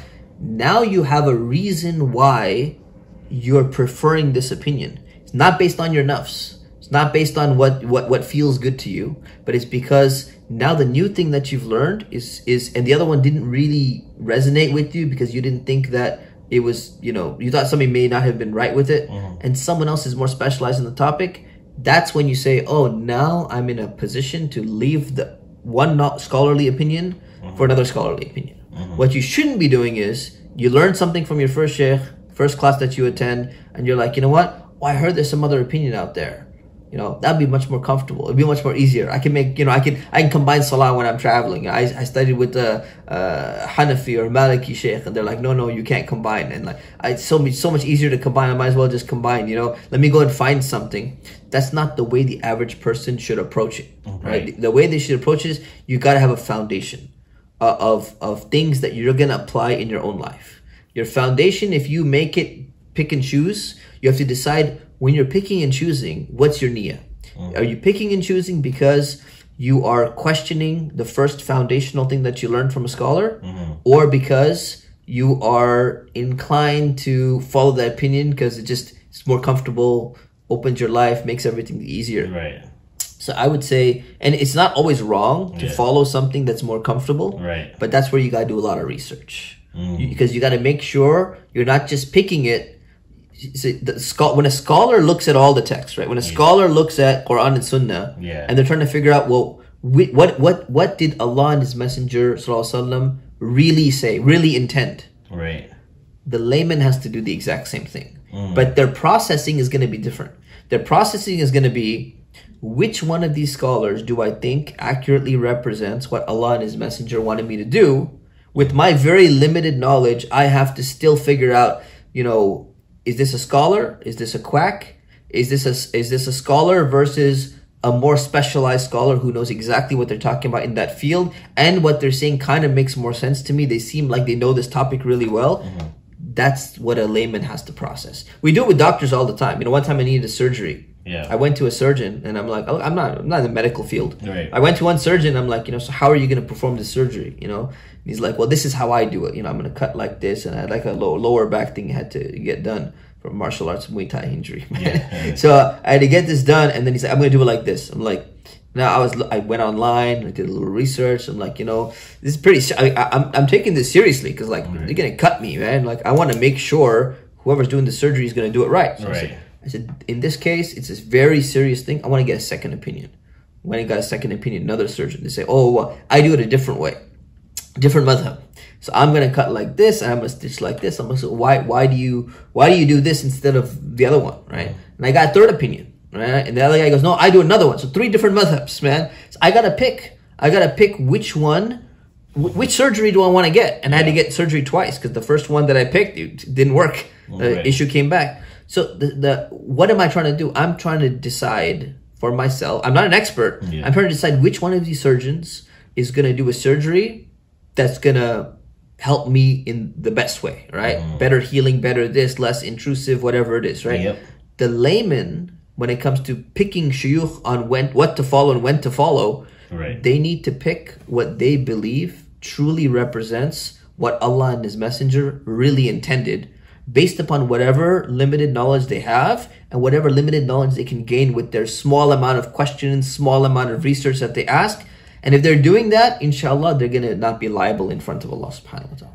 So, you said all that, but wouldn't it just be simpler just to follow madhab? And then assuming, now granted, in your community, if your local imam doesn't have a madhab, like I've heard some shuyukh say, your madhab is the imam. I was just going to say of your local your madhab is the madhab of the living teacher that you consult. Because you can't follow a madhab unless you're reading books from a madhab. True. Yeah. Right? And the scholars also say, as a layman, the best thing is to not sit there and get all your fiqh from a book. You should get it from a living person. Right. So if you're getting from a living person, how can you follow madhab? If your local scholar is a Shafi and you're like, but I identify as Hanafi because I'm Desi in my background, I'm going to go read a book on Hanafi fiqh, and I don't have any Hanafi scholar to ask because they're too busy, they can't answer my phone calls, my emails, whatever it is. Oh, I can't go to my local scholar because he's a different madhab or whatever. It doesn't make sense. Right. That's a problem because so that makes sense. Because sometimes our choice of madhab becomes nafsi. Exactly. It can. You know what I'm saying? Because that's why all these Desi Malikis running around, me included. But I remember when I switched though. But to me, I don't know if I've spoken to this before. So when I was on back in the Menhaj days, because you're given this is the strongest opinion for everything, right? It's the strongest opinion. So you feel like there's only one opinion. هذا هو الصحيح. هذا القول الصحيح. So I remember one time I was listening to Abu. Have you heard of Abu Khadija? Of course, man. I know you're like the only like Desi guy that I know who is like Abu Khadija, man. It's like hardcore of the hardcore, man. But they have a resurgence, man. There's like not that group specifically, but like that style. Oh yeah, it's starting to come back against this like hardcore liberalism. That style is becoming like entrenched in like a hardcoreness, man. So Abu Khadija was listening to was talk he was giving. He was talking first. He was like talking about because he called first he would be like Shaykh Islam Ibn Baz, right? Shaykh would say that like that when you come up before he raises his hands too, right? And then placed it on the chest too, right? Yes. And Shaykh Al-Albani didn't have that opinion, right? And so I remember I was like, what? And he was saying Shaykh was like, the opinion of Shaykh Islam Ibn Baz is correct over Al-Albani's. That's what he said. So I went and asked my local Salafi Sheikh, the imam at the masjid we were at. Yeah. And then first of all, I asked him, like, first of all, Abu Khadija calls Ibn Baz Shaykh al-Islam. Do you agree with that? He's like, nope. He's like, he just straight up said like, nope. And secondly, like he knows Abu Khadija. This is like a Madkhali masjid. Oh, okay. So it's like they would invite him. Wow. But he's like, no, I don't agree with that. He wouldn't like, he'd make a fuss about it. He's like, yeah, no, I'm not really with that. And secondly, but like when I asked, I'm like, wait, I thought it was one opinion. How could Al-Albani Ibn Baz differ on this like basic issue of prayer? And they both have all the ahadith in front of them. Right? They both are people who say we only follow Sahih hadith. Right. Like, how could this happen? Right. Yeah. And I was like, so that's where it started for me to like follow madhab. And because I felt like I burned my bridge with the Hanafis when I crossed over. But also in Columbus, Ohio, I don't know that we had that circle. Like if I was in Chicago at the time, maybe I would have become a Hanafi. So the Maliki school, I think, was like, oh, well, I saw that, other people like Sheikh Hamza Yusuf, Sherman Jackson, Suhaib, these guys were all Malikis. But then there were no resources. Now we have resources and stuff. We have Shiyuk in Chicago now to get that by. But I met a friend last week at ISNA who lives in Toronto. And so I'm like, hey, who are the Mashayikh? You say, I'm assuming you're like, he's a guy who's into studying, right? And he was like, no, I'm just doing everything through TISA. He's like, there's no one in Toronto. I'm like, what do you mean there's no one in Toronto? Right? Crazy, man. So I'm like, dude, like, you're in Toronto and like a ton of people in Toronto. Like, how are you like going online? Like, it would make sense. I mean, I don't have a problem with people. There might be a class. Like, I actually want to take Sheikh Yasser's. I think Sheikh Yasser has a history of Aqidah class. Yeah. And through TISA, that I would like to take. But in general, it wouldn't be like the backbone. Like, for example, like it's not designed to be the back. We talked about it last night. We were at dinner with him. He was trying to encourage like some Qalam students to like join TISA after they graduate. Yeah. Right? Or in the 5th year. Right. It's not designed for just random people. Right. It's like an academic deconstructionist type of thing. Right. It's not for the average person to go and learn their deen. Right. So I think that's where it was just I was like, man, like you're in Toronto, or there's people in Chicago who will not study from any shuyukh in Chicago because it's all like online. Yeah. And I think that's a problem. I just don't know how, and you can't get out of it. And because who knows what kind of background they have? They might have been burned by somebody, and now there's a lot of trauma. You know what I'm saying? Yeah. But before we kind of like wrap up here, there's the situation I wanted to ask you about. Have you heard about the scenario, back another case study, about the blind woman who requires a seeing eye dog? I just heard about it at this conference from somebody. Somebody was telling me about it. Yeah. And they started talking about what happened, and this whole discussion came online about, I think Sheikh Yusuf Rios was posting some hadith about dogs coming in the masjid. There was some debate online. Sheikh Yusuf, I know. So I was mediating between the two parties. Okay. Right? All right, so you fill me in. Exactly. Yeah. I heard a little snippet. Yeah, so it's all public, and it's not nothing's in secret, right? So there's the organization called Islam by Touch, right? Okay. They make the Braille Quran. Yeah. I'm familiar with them, yeah, right? I'm familiar with them. So yes. they're down. They're the brother and the couple. They live in Fort Worth, Texas. Okay. And so brother Nader, he's partially blind. His wife Yadira is completely blind. Okay? I think I might have met her too. Yes. Yeah. I've met with them before. Right. So basically they there was an event at Valley Ranch Islamic Center maybe like a month ago. I think it was like family night. Now she's had a seeing eye dog since like 2005, 2006. I don't know if it's the same dog or not, but they wanted to take their family to the event, and when they called, they said, "Hey, it's open for everybody, right?" And I'm like, "Yeah." Like, well, my wife has a seeing eye dog. Is that gonna be okay? And they're like, "Well, we have to ask the board." So they came back and they asked Shaykh Yasser. I was like, "No, we can't have a dog in the masjid." Point blank. Yasser Burgess? Burgess. Oh, okay, yeah. okay. Yeah, so he was just like, we can't have, we can make other accommodations. She's welcome. We can have, we can work something out where we don't understand the situation. But they responded like, no, you don't understand that the seeing eye dog is like my eyes. Like, you know what I'm saying? I can't, like, she literally goes everywhere with me, right? And they're not like other dogs. They're trained in a certain way. They don't slide, like, they flew with them to, from Texas to Chicago for ISNA, and like the dog doesn't even use the restroom. The dog won't use the restroom unless the master like tells it to. Wow, it's super trained. It's not like a normal kind of dog, right? But he's coming to me. So I'm trying to, and I'm seeing both sides, right? And Shaykh Yasser's like, listen, at the end of the day, the dog is just a dog. It's not like I can't change the ruling, right? But if Amjad got, or if, as a counsel, if you got dealt with this, how would you, because some people are saying, well, maybe there should have been more inquisition about the dog itself before giving a blanket ruling off the bat. Because I think part of the issue was that side, the Islam by Touch folks felt like there was not enough desire to understand the issue up front. They just kind of like, there was no discussion with them. They just said, no dog, period, right?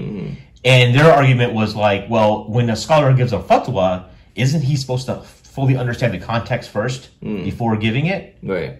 Like, how would, what would be the best, what would be your approach to dealing with that methodological approach for that? So, I mean, my approach is, obviously, this is a sensitive issue, first of all, right? All right. So, this is someone who's trying to seek knowledge. Right. This is somebody who's also part of an organization. Right. Right. This is someone who, so that's the first aspect. So I would have had somebody, or probably in this situation, I would have actually reached out to them directly and said, look, explain to me what's going on. What happens if this dog goes to the bathroom? What happens if this? What happens if that? Yeah. Right. Okay. Are you okay with some other alternative accommodation that we have in some other place or whatever it is? Or you really want to be like in the main hall, however the event's going to be set up, right? Ask all those questions. Say, look, what exactly are you asking? Let me understand the whole situation from your side first. Right. Okay. Then I'm going to go back and I'm be like, okay, let me research what the scholars have said about this, right? So what's the actual issue? So I got this hadith about, dogs in the masjid, another hadith about najasa, another hadith about this, about that. Look at all the different opinions, right? And there's going to be a range of different opinions because there's different texts on dogs, right? Even whether the saliva is najis or not, it's a different opinion. If the dog goes to the bathroom, I mean, Bedouin urinated in the bath, like, so how expensive is our carpet? What's going to happen if we have cleanup costs? Can we put a tarp over there, right? Just weigh every single potential option that's there, right? So look at the setup and weigh the option. And probably board members were like, the community's going to flip out and be like, people that's probably too. I'm sure that's a big variable in the minds of people. Because the dogs, they're welcome in a gymnasium with outdoor events. Please come to that. Right. But she was like, when you go to those events, other Muslims are like just freaking out. Oh yeah, of course. And you lose all the desis, like evacuate the basketball court. Aunties will be like climbing up the pole and stuff like that. They have kids. Their kids are all sighted. Their kids can all see, right? Yep. So the kids will be like, they'll see the other parents telling their kids like to stay away from that family. Subhanallah, man. You know what I'm saying? Wow. So, and the sister's a convert. And is this dog coming and like licking people? No. It's like very trained, right? It's very trained from my understanding. What's I don't know. You know what I mean? So I think that's where it's the way it just seems like the way there's so much, it almost feels like a volcano that was stewing up because the organization feels like, listen, she's never been to the masjid in like 18 she's been Muslim 18 years or something like that, right? I think she's only been to the masjid like twice. They're not from Texas originally, from the East Coast. And they wanted to go to this event for their kids, right? Because they want their kids to like start, feeling some community and stuff. Right. And they feel like they've been kind of ignored by the greater community. That's their context, right?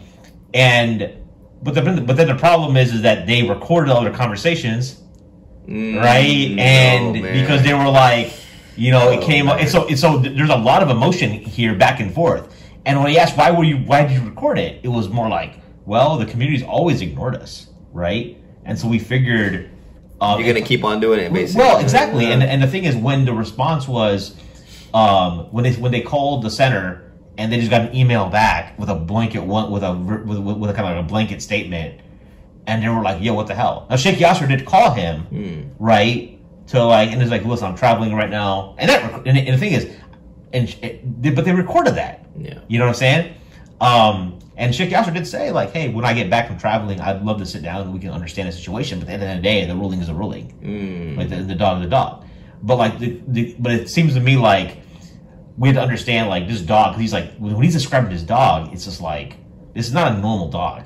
And it's not, and the thing is, you can't, it's not a situation where the dog is so attached to the owner that if you, like, you could break the dog if you separate it purposefully. Wow. Because it will, like, it will go crazy. It will just wonder, be like, where's my owner? Like, wow, the purpose of this dog is to serve this lady. So, I mean, so first of all, if I was looking at this issue, right, I would realize, like, look, okay, this is somebody who has a genuine, like, concern. Right. Erase whatever history has been there. Yeah. Right? We got to remove the history. Like, this person never came to the masjid all these years, right? That's the irrelevant. When you're making a ruling, you have to decide, you know what? Right. What would the general principle be? What if 10 other people like this show up? Right? Right. I want to make a decision that's very consistent for the future. Right. I'm not going to be like no to this person, but then yes to the other person, or yes to this person, then no to the person. You got to really think through those things. That's number one. Maybe they did this rushed or whatever it was. Yeah. Number two, you look at all the texts and everything. Yeah. There's no explicit prohibition of a dog walking through the masjid. Right. The dogs used to walk through the masjid of the Prophet ﷺ, right? It's not. Maybe there's an opinion to be like, you know what, that was, you know, mansukh, that was abrogated, whatever it is, but you'll find very legitimate opinions within literature saying that it's okay if a dog were to come into the masjid. Even if that wasn't there, the general principle is there's exceptions to the rule, man. Right. This is clearly an exception to the rule. Even if you didn't have a text, which you do, even if you didn't have a madhab, which you do, right? This is a case of complete exception, right? Now, it comes back. So, fiqh-wise, you could easily make an exception. Now it comes down to, okay, what's the wisdom in here versus what kind of harm is going to come to the community? Like, if a trans person comes into the masjid and they'd be like, I want to pray in the women's section. I want to make wudu in the women's bathroom. We had this in our masjid. Like, happened several times. I'm like, you gotta get a California, bro. Yeah. We get everything in California, man. Move to like Atlanta, move like Georgia or Mississippi. You have that problem. Yeah, exactly. Yeah, but you're saying, So I mean, you know, you have to look at what's the community reaction going to be. How bad is it going to be? And is this an opportunity to educate them? Be like, you know, okay, people are like, oh my God, there's a dog in the masjid. The imam's going to be like, I don't have to deal with this, man. I got so many other issues to deal with. Communities complaining about, I don't know, air conditioning, this and that. It's just one more thing to like deal with the people. I understand that that's probably something that they're weighing, right? Like, okay, maybe even if I believe it's okay. So I guess his opinion is that's not okay. But generally, there's a lot of opinions that it would be okay. I would say that, you know what? It would be okay. It's not even prohibited in general, but this would still be an exception on top of that to the rule, right? Now the question comes down to, okay, if my community is going to make a fuss about it, to what extent do I push back or try to educate them and try and make some accommodation? But okay, well, you know, some people who want to be away from the dog, they get to sit on this side. We got like a barrier between, you know, some people are like, oh, we want a barrier with the women. Okay, we got a barrier with the dog, and we can whatever we can organize this if we need to, right? So all of that needs to be taken into consideration. So that's how I would process it, right? I got you. What about this argument? Because like I looked at it because I was talking to Nader after I spoke to Sheikh. I was like going back and forth between the two, right? And I was like, but listen, bro. Like, I mean, I hear what you're saying. Like, she wants to go, but then I was like, it's not. A woman doesn't have to go to the masjid. Like that's true though, right? She doesn't have to go to the masjid, but this is for khutbah or this is for like a program. It was like a family night program. Yeah, but the thing was, okay, it's true. Okay? She doesn't have to go to pray in the masjid, right? But she's not even going for the prayer, Right. She's going for the event. Right. And why is she going for the event? For her kids. Because believes that there's value of the family being connected to the masjid. Correct. What kind of message we want to send to the community? Right. Do we want to tell Muslims that yes, there is value for that? We're starving and dying to get families to come to the masjid and be attached to the masjid. Right. Right? Why would we send the opposite message? Right? It's not about halal haram. Yeah. It's not an issue. This is about what kind of culture do you want to create? Nader's gonna love this clip. He's like, man, I got an ally. No, but I think I'm serious. Yeah, because he asked me another question right after. He's like, what would you do if you had a blind person that wants to take shahada who's got a seeing eye dog? Would you take the shahada outside? I'm like, yeah, probably. And he's like, man, that dude would leave. He'd be like, why? No, it's not true. So I know that there's some trauma there, right? Right. Okay? If I wanted someone to take shahada, I would do it outside. Because there's not like some important reason why they need to be inside the masjid to take a shahada. Right. They can be right outside in the hallway. So I do shahada in my office many times, right? Right. Doesn't have to be in front of everyone per se. But the office is not considered a part of the masjid either. Yeah, which is it's not about masjid or non-masjid. It's about okay, you're gonna be in the prayer area or the carpet or whatever it is. Right. So I just like to avoid it. Yeah. If they came in the masjid, it wouldn't be an issue. Okay. Right? If they don't come in the masjid, it's also not a big deal. Right. But that's a small event. That's 20 seconds. Yeah. There's no need to be there. Here, if the class is inside the masjid, right. It's in a different category, man. Yep. If you're holding the class in the masjid, if you can change, if the class is in the NPR, you don't have to deal with this issue anymore. They could change it to the NPR or whatever it is, but there doesn't have to be a reason for that per se. So I mean, I think, this is not really a big fiqh issue, man. Like this, I think this should not have been made into a big fiqh issue. This should have been definitely an exception to the rule. They could have made accommodation. They could have put a tarp out or whatever it is. Yeah. And this should be the standard rule for someone. Yeah. This is not someone who's coming with their pet dog into the masjid. I mean, this is a separate situation, man. This person can't see. It's a seeing eye dog, super trained. Yeah. I don't really see and I think some of the rationale, some people were telling, I was in a car with some other mashayikh, they were telling Sheikh Yasser, like, what you could do now, this is a new thing, they should be able to have somebody escort her, next thing they'll need like a mental health dog, that kind of thing. They were making these analogies that have come in the future. The thing is, look, you have to identify what are real exceptions based upon a real need. Right. We had this issue several times. People come in wheelchairs to the masjid. Right? They're wheeling themselves through the parking lot. Right. Sometimes they're wheeling themselves into the bathroom. Yeah. And they're gonna come from the bathroom and they're gonna wheel themselves into the carpet. How is it affecting the carpet? Well, sometimes it's a rainy day. So they got the wheelchair wheels are wet. And then they come over there at the end and I'm like, you know what? We should at least wipe down have them wipe down their wheels of their wheelchair before they come in. Right. But does that mean we're going to keep them outside? So now you got to weigh between, okay, what kind of amount of harm is going to happen inside the musalla, prayer area, carpet, all that stuff, versus, not accommodating this person or having them say you have to, change to another, chair or whatever it may be. Right. So there's ways to deal with this. That's what I'm saying. Like if the issue is najasa, put a tarp. Right. If you use najasa on the wheelchair, say like, look, the policy is as soon as you get to the door, we will have somebody come. We're gonna just have them wipe down the wheels, and then so our carpet stays clean. Yeah. It's not too much to ask. Now there's some people that are gonna flip out, be like, how dare you do this to me? I'm in a wheelchair, can't you see? You have no respect for me. So like you stop them and you be like, listen, brother, we're trying to accommodate you, but you need to also accommodate the other people, right? And then there are some people who are going to be like, how could you do that? Even it's not clean enough. You can't let him inside the row. He's breaking the line or whatever it is. This is where you have to weigh the pros and cons here. You should accommodate people who have specific needs while also making sure that there's no other harm that's going to come to the people who are coming to pray. I got you. Cool. We got like 10. So you want to wrap up at 1:45? Is that good? Yeah, even 5 minutes before, whatever you want. I just want to talk about your MMA career. Like, because when we last met, we met at Eddie's spot, and you were doing some rolling there, and I got into BJJ like just over a year ago. But how many years have you been interested in this whole martial arts deal? So I used to watch martial arts movies when I was young, right? Okay. So there's all the striking movies and Jet Li and Jackie Chan and all that stuff. Right. So I was always into that, and then I joined Jeet Kune Do in 2001. What's that? Jeet Kune Do is a martial art. It's like pre-MMA. It's Bruce Lee's martial art that he started. And so it was basically a place where one of Bruce Lee's students, Daniel Sullivan, he was a student of Dan Inosanto. Danny Inosanto is the only guy who got ijaza from Bruce Lee to teach his martial art, Jeet Kune Do.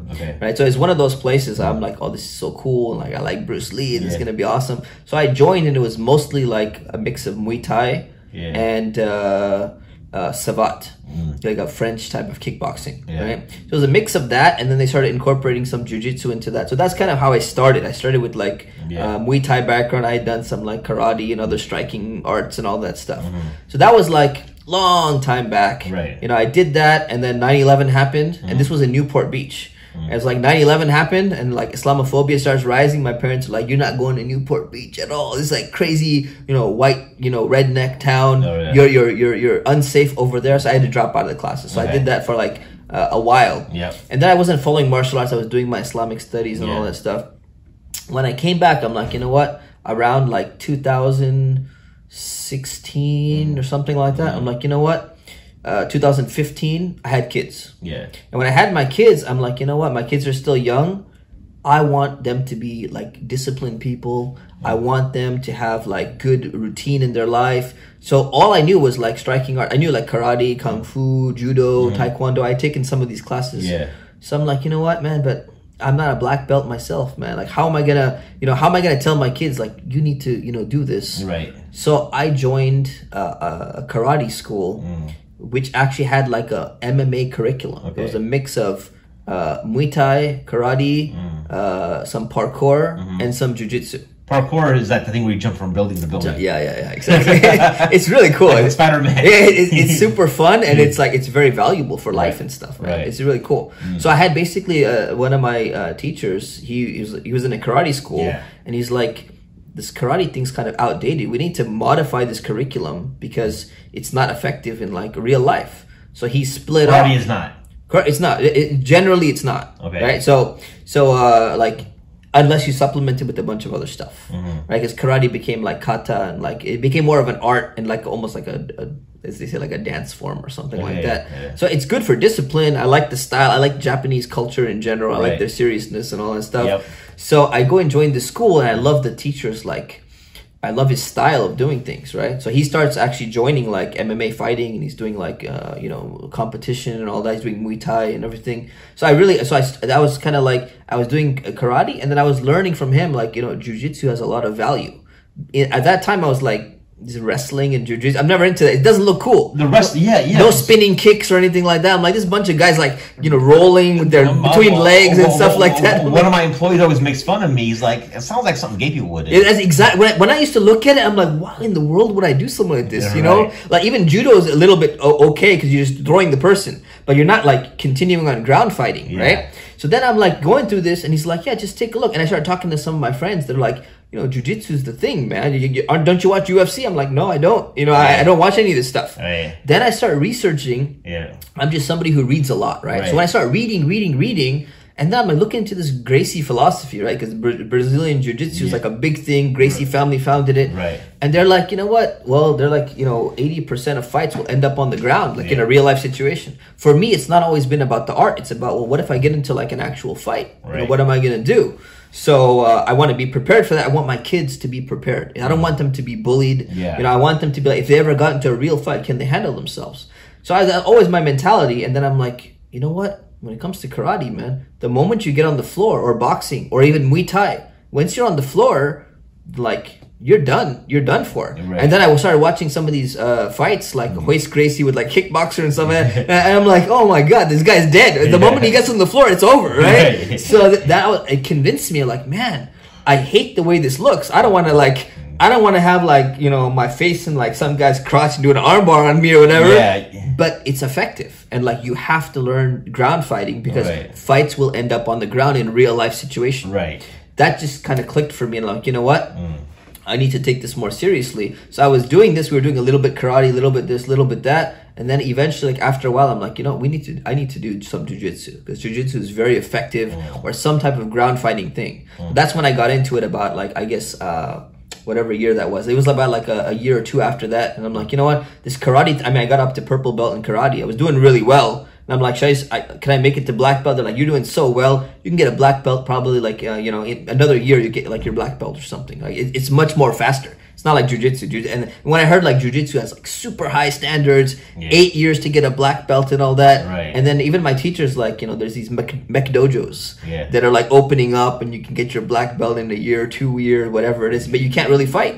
Then what's the point? Right. So that's when it clicked for me, and I started doing Gracie University, and I joined Tinguinha, which is like the guy who invented the spider guard. Okay. So it's like one of the guys locally in Yorba Linda. Yeah. So I joined those, and I started doing that jiu-jitsu. That's kind of how it started. Well, you're fortunate you're in SoCal, which is like, that's where BJJ in America really got it off the ground. One of my friends told me it's the Mecca of BJJ, man. Yeah. Like, you know, so like the Gracie family basically moved to SoCal. They opened in Torrance. Gracie Baja is the world headquarters is in Irvine. Right. Gracie University headquarters is in Torrance. Right. So yeah, it is. It really took off. Now it's shifting to Austin, Texas a little bit. Oh, really? Yeah. Oh, I didn't know that. Because, well, the no-gi guys, like the John Donahers and Gordon Ryan, they're all in Austin, Texas. Okay.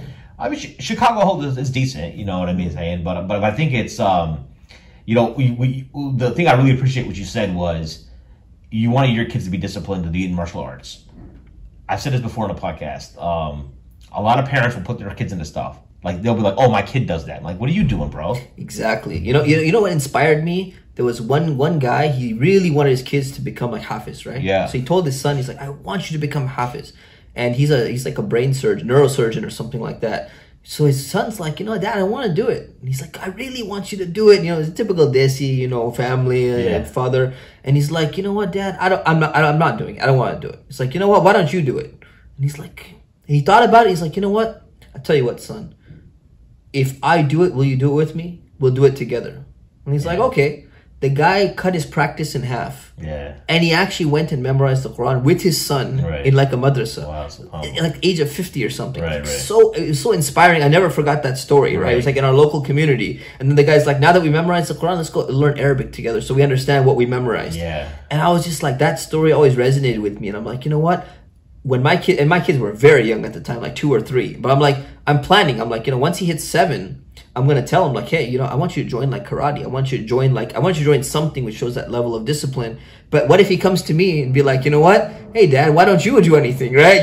You're always white belt in everything that you do. Like, so I'm like, I got white belt in Kung Fu. I got white belt in Taekwondo. I did so many martial arts, Subakdo, everything. Right. But I never really progressed in it. I kind of dabbled into it, you know? Right. I wasn't always committed to it. So I'm like, I want to prepare for this. So yeah, man, like, you know, you want to set the example. So I'm like, okay, let me do something at some level so I can set the example and be like, you know what, I'm not being a hypocrite, you know, not that the other people are hypocrites per se, but it's like inspiring. It's like, you know what, I did it too because I valued it so much. Exactly. But I remember when we first did the first podcast with you with Mad Mamluks, you were working something like 100-hour weeks or something. Yeah, it was crazy back then. So when were you fitting in martial arts? So that was my wife and kids went out of town. Okay. And that's for like 3 months. That was the time where I'm like, okay, I'm just gonna like fit this into my schedule, and then I started cutting some hours back. Okay. So I had cut off time, and I'm like, this is something I need in my life. So I was going through those books, like kind of self-help books, Cal Newport type books and stuff. And I'm like, if I don't have this, I'm gonna break. Yeah. And if I break, then like all these 80, 100 hours is gone. Right. So I had to put that in my schedule. I used to come like drenched in sweat to come and like, you know, lead Maghrib. And people are like, you're leading Maghrib with your gi? I'm like, I have to, man. So I'm coming in with my gi, like drenched in sweat. I'm leading Maghrib, and then I'm like teaching like a class, and like I didn't get a chance to change from my gi. So I'm teaching a class with like my gi on. I'm like, that's the way it is, man. You gotta do what you gotta do at the end of the day, right? You can't make you put these like barriers on yourself that like, oh, what are people gonna think? Yeah. Right? Yeah. But I mean, like it's simple. People won't go to the gym because they don't have time. And I just started a routine where I'm doing 6 days a week, 20 minutes. MashaAllah. MashaAllah. Because that's the only thing you got to do. It's like you go and just do one core lift. Yep. I heard it on the Mind Pump podcast. Because I was normally going 3 to 4 days a week. But like it would be an hour 15. Yeah. A lot of accessory stuff. You do cores, but then I'm like, okay, if I just do a core lift every day, take 1 day off. Yeah.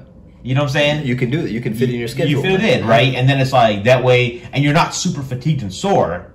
You know, and they talk about it trains your. So you know, people just. I mean, I think you got to get out of your head. Yeah. I think there's a lot of that. So, Shaykh Mustafa, I do appreciate you coming on. Is there anything you're working on? Anything that people should be looking out for? Yeah, just trying to publish some of the books I've had in the pipeline. I got like 10 books. I need to finish them off. They've been sitting in like 90% done mode. Right. I need to get out of my ultra perfectionist mode, and I just need to like start pumping. Anything specific that you'd want people to look out for? No, nothing in particular, man. Yeah. Nothing in particular. I'm going to update my Sirah book. I'm going to update my Fiqh book. And I got a new Quranic Arabic book coming up. So. Cool. Sounds good. Well, and how can people find out more about you? I do have a new website now, askthescholars.com. Okay. So I put my fatwa up there. Right. And mustafaumar.com. And you can search for me on other places. So. All right. For my special guest, Shaykh Mustafa Umar, I'm your host, Maheen the Podcaster. If you want to support the podcast, the best way to do so is become a patron at patreon.com/Sultans and Sneakers. You can also, if you can't do that financially, support us on social media, Instagram, Twitter. Twitter is Sultans, SULTANS and SNKRS. And we also have a Facebook account. Till next episode, I'm Maheen the Podcaster signing off. Assalamu alaikum.